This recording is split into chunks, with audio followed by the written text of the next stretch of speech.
আজকে আমি কথা বলবো এক লুচ্চা নেশাখোর বন্ড মাদারবোর্ডের উপরে, যে ধর্মকে ব্যবহার করে করছে ব্যবসা, বলে ভুলভাল হাদিস।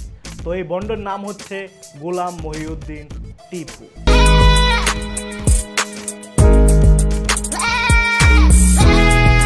আপনারা অনেকে হয়তো এই লুচ্চা বন্ডকে চিনেন, আর যারা চিনেন না তাদের চিনার দরকার নেই। এই গোলাম মহিউদ্দিন টিপুর ব্যাপারে যদি আমি এক লাইনে বলি, তাহলে সে হচ্ছে একজন নেশাখোর লুচ্চা ভণ্ড মাজার পূজারী। আমি তাকে লুচ্চা বলছি কেন জানেন? আগে মহিলাদের নিয়ে তার হাদিসটা শোনেন। এটা শোকরের বিষয়, এটা আনন্দের বিষয়। একটা সুন্দর নারী আমার সামনে দিয়ে যাচ্ছে, তার সৌন্দর্য লাবণ্যতা দেখতে পারছি। আল্লাহ বলছে আমার সৌন্দর্যকে উপভোগ করো। তো একটা নারী যাচ্ছে, আমি তো এটা উপভোগ করবো, আনন্দের বিষয়। আল্লাহ তো বলছে সুন্দর জিনিস, কেন আমি কুখেয়াল করবো না? আমি ওর দিকে কুখেয়াল করবো। সে যাতে মহিলাদের দিকে কুনজরে তাকাইতে পারে, এই কারণে নিজের জন্য নিজে একটা হাদিস বানিয়ে ফেলছে। মানে চিন্তা করে দেখেন কত বড় এক লুচ্চা। চিন্তা করে দেখেন ক্যামেরার সামনে প্রকাশ্যে নারীদের নিয়ে এইসব ধরনের লুচ্চা মন্তব্য করতেছে, আর ক্যামেরার আড়ালে কোন ধরনের না লুচ্চামি করে, এটা আমার থেকে ভালো আপনারা ভাইবেন না। এটা শোকরের বিষয়, এটা আনন্দের বিষয়। একটা সুন্দর নারী আমার সামনে দিয়ে যাচ্ছে, তার সৌন্দর্য লাবণ্যতা দেখতে পারছি। আল্লাহ বলছে আমার সৌন্দর্যকে উপভোগ করো। আল কোরআনে পরিষ্কারভাবে বলা আছে সূরা আন-নূরে 30 নম্বর আয়াতে, হে নবী মুমিন পুরুষদের বলো তারা যেন তাদের দৃষ্টিকে সংযত করে এবং তাদের লজ্জাস্থান সমূহ হেফাজত করে, এটা তাদের জন্য অধিক পবিত্র। আল কোরআনে পরিষ্কারভাবে বলা হয়েছে পুরুষরা তাদের দৃষ্টি হেফাজত করে, কিন্তু সে এখানে বলছে শোকরের বিষয়, এটা আনন্দের বিষয়। একটা চিন্তা করে দেখেন কত বড় মানে মাদারবোর্ড হইলে এইসব ধরনের কথা বলে। আর তার সাথে আরেকটা লুচ্চা দেখেন, এটা আল্লাহ তো কোরআনেই বলছে সৌন্দর্য। এক লুচ্চা আরেক লুচ্চার কথা শুনে কি খুশি, কিভাবে মাথা লড়াইছে। এটা তো গেল তার লুচ্চামির অধ্যায়। এখন এই বন্ড টিপু গাঁজাকে নিয়ে কি বলে শুনুন। তুমি কোন নিয়ামতকে অস্বীকার করবা? গাজা আমার আপনার 14 গোষ্ঠীর বাপে কেউ বানায় নাই। এটা কে বানাইছে? আল্লাহ সৃষ্টি করছে। আল্লাহ সৃষ্টি করছে। এখন আমাদের কিছু পাগল আছে, এরা লিমিট খরচ করে ফেলে। যে কোনো জিনিস লিমিট খরচ করাই হারাম। ঠিক আছে, বুঝলাম গাজা আল্লাহ তাআলার নিয়ামত, আল্লাহ তাআলার সৃষ্টি। তো এই হিসাবে তো বিষও তো আল্লাহ তাআলার নিয়ামত, আল্লাহ তাআলার সৃষ্টি। তো তোরা বিষ খাস না কেন? বিষ খেয়ে খেয়ে মর, দুনিয়াটা পরিষ্কার কর। সরকারি আইন আছে আমরা 2.2 গ্রাম গ্রহণ করতে পারবেন। মানে কি লেভেলের গাঁজা কর চিন্তা করে দেখেন। মানে গাঁজা কত পয়েন্ট পর্যন্ত খাইতে হবে এটা সে বলতে পারে। সরকারি আইন আছে আমরা 2.2 গ্রাম গ্রহণ করতে পারবেন। মানে এক কথায় গাঁজা বিজ্ঞানী। গাঁজা যারা খায় এটা তার ব্যক্তিগত বিষয়, তার হিসেবতেই দিবে। আল্লাহ সৃষ্টি করছে। যদি একবারে নিষিদ্ধই হইতো তাহলে আল্লাহ তো বন্ধ করে দিতে পারে। আল্লাহ এটা সৃষ্টি করে কেন? আল্লাহ এই বর্ডার দিয়া বিডিআর, আর্মি, এসএসএফ, এই গ্র্যান্ড বোমা হামলা সব কিছুর বেড়িবাঁধ পার করি এই গাঁজা কেন আমাদের কাছে পর্যন্ত পৌঁছে? নিশ্চয় এটা আল্লাহর কোনো ইশারা আছে। অলিম্পিকে আছে না, যদি গাঁজা খাওয়ার যদি স্পোর্ট থাকতো না, তাহলে আমাদের এই গাঁজা বিজ্ঞানী টিপু ভাই অলিম্পিকে গোল্ড মেডেল আনতো গাঁজা খাওয়ার মধ্যে। কিন্তু বাংলাদেশে গাঁজার ব্যবহার, চাষ এবং বিক্রি দুটোই বেআইনি। মাদকদ্রব্য নিয়ন্ত্রণ আইন 2018 অনুযায়ী গাঁজা সেবন, পরিবহন বা বিক্রির জন্য শাস্তির বিধান রয়েছে। তো এখন আমার এই গাঁজা বিজ্ঞানীর কাছে প্রশ্ন, যে বাংলাদেশে তো গাঁজা সেবন, তারপরে পরিবহন বা চাষ করা সবগুলি হচ্ছে বেআইনি, তাহলে সে সরকারিভাবে কোন পয়েন্টের কথা বললো? সরকারি আইন আছে আমরা 2.2 গ্রাম গ্রহণ করতে পারবেন। কি বা বললো? যেমন আমি একটা বিড়িও খাই না। কি এই ভদ্র শুকনো গোবরের মতো পবিত্র ভাইটা একটা সিগারেটও খায় না? যেমন আমি একটা বিড়িও খাই না। হাই হাই রে, আমি এটা কি করলাম? আমি এই বেড়ারে কত কিছু না বইলা লেছি, গাঁজাখোর, নেশাখোর, মদখোর, আমি কি ভুলটা জানি করছি এই বড় বাইটারে, এই টিপু বাইটারে আমি এত কিছু বলছি। ভাই আই এম সরি, ভাই I am sorry sorry sorry. कैसा लगा मेरा मजाक? আবার করে শালা তুই সিগারেট খাস না?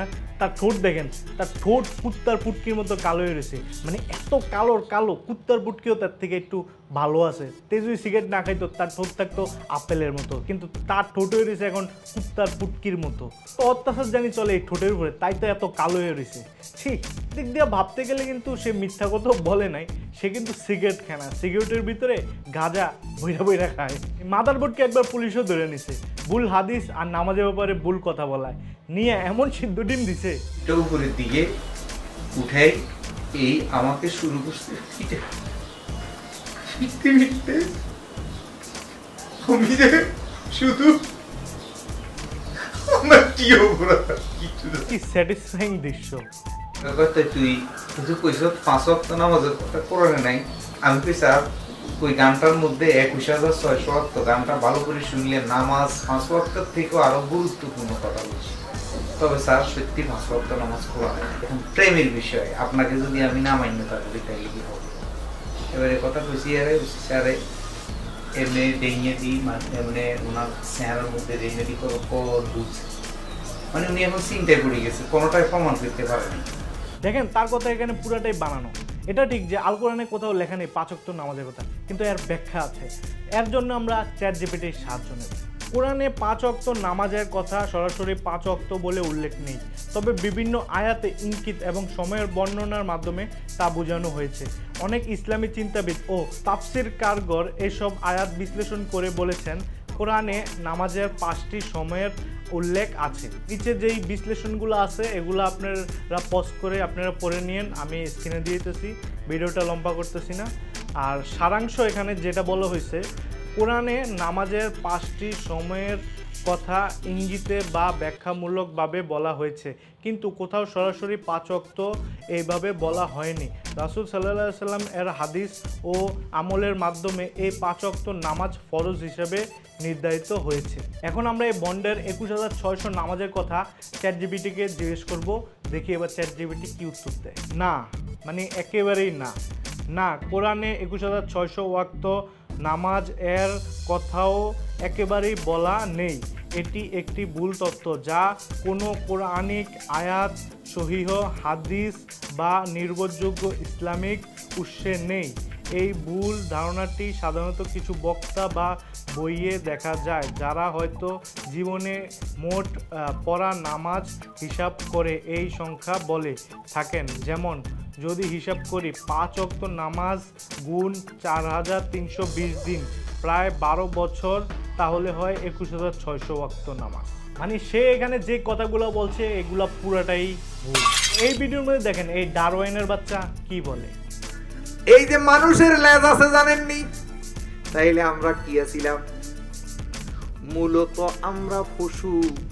এই পশু থেকেই যখন মানবীয় খাসলত নিজের মধ্যে তৈয়ার হবে, তখন যাইয়া হব মানুষ। সে নিজেকে পিওর মুসলমান হিসেবে দাবি করে, কিন্তু সে এখানে ডারওয়ানের থিওরির কথা বলছে যে আমরা বানর থেকে মানুষ হয়েছি। বাইরে আমারটা আমি জানি, আমি আদম সন্তান, কিন্তু তুই আর তোর বক্তরা যে কুত্তার বাচ্চার থেকে মানুষ হয়েছিস, এটার মধ্যে কোনো সন্দেহ নেই। এইসব কুত্তার বাচ্চার জন্য আজ অনেকেই সঠিক ইসলামিক জ্ঞান নিতে পারছে না। এইসব মাদারবোর্ডেরা ধর্মকে ব্যবহার করে চালায় ব্যবসা, আর ভুল হাদিস বলে মানুষকে ভুল দিকে নিয়ে যায় নিজের স্বার্থের জন্য। দেখেন, ইসলামে আল্লাহ তাআলাকে ছাড়া অন্য কাউকে সেজদা করা নিষেধ, কিন্তু নিজেকে বড় বানানোর জন্য অন্যদের দিয়ে সেজদা করা এইসব বন্ড লুচ্চা নেশাখোর। ইসলামের কোনো কিছুকেই মানে না, কিন্তু নিজেকে বলে মুসলমান। 5 ওয়াক্ত নামাজের কথা কোরআনে নাই, 30 রোজা কোরআনের কোথাও নাই। আছে সকাল থেকে শুভ সাদেক থেকে। আরে এই দেশের মানুষ তো সকাল সন্ধ্যায় চিনে না, দিন আর রাতে চিনে না। হাদিস আসছে নবী দুনিয়ার থেকে বিদায় নেওয়ার 250 বছর পরে। নবী থাকতে যদি আসতো তো মনের বুঝাইতাম যে নবী থাকছে, দেখছে সব। আচ্ছা, শোনা কথার কোনো সাক্ষী আছে? কিন্তু আসলে তারা হচ্ছে মানুষ রূপী শয়তান। নামাজ, রোজা, কোরআন, হাদিস তারা সব জায়গায় ভুল ধরে, কিন্তু তারা যা বলে তা সবই সঠিক। যিনি নামাজ পড়ে না তিনি মুসলমান কিভাবে হয়? যিনি রোজা রাখে না, আল্লাহর বিধান মানে না, তাহলে আপনি কোন বিধানটা মানছেন আল্লাহর? বলুন, কোন বিধানটা মানছেন আল্লাহ? আমি আল্লাহর বিধান মানছি হলো সৎ পথে থাকা, কারো ক্ষতি না করা, উপকার করতে না পারি, মিথ্যা কথা না বলা। আল্লাহর বিধান হলো এগুলা। এইসব শয়তানরা মৃত্যুকেও ছাড় দেয় না। হায় হায় আমি গুনাহ না করিলে, আমি গুনাহ না করিলে। এই ভিডিওটি দেখেন।